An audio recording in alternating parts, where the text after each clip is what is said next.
ความจริงมาเว้าลูกเคยแม่เท่าต้องคนบอกเข้าใจกันเหตุงานแทบตายลูกสายเพื่อนนอนทั้ง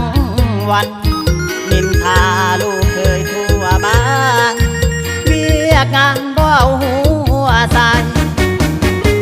บาดลูกสายคุณตื่น11 โม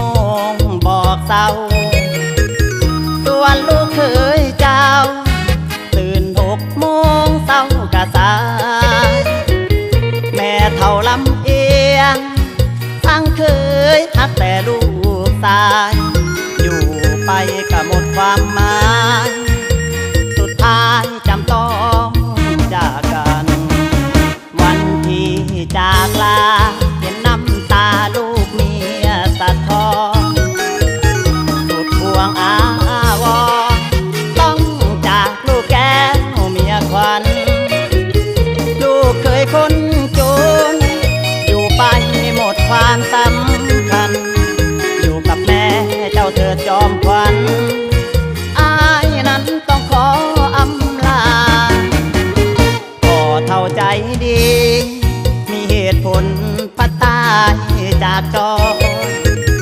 เหลือแม่เท่าคอยทุกวัน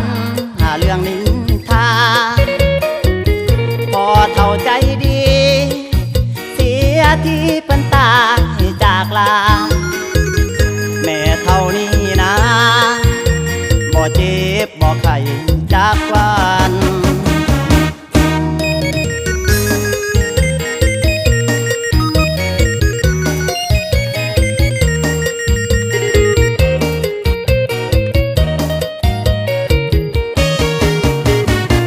วันที่จากลา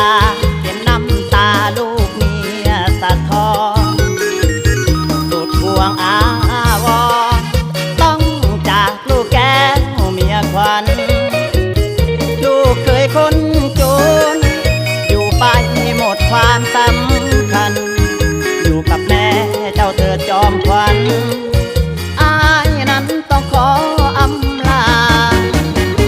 พ่อเท่าใจดีมีเหตุผลพัดตาย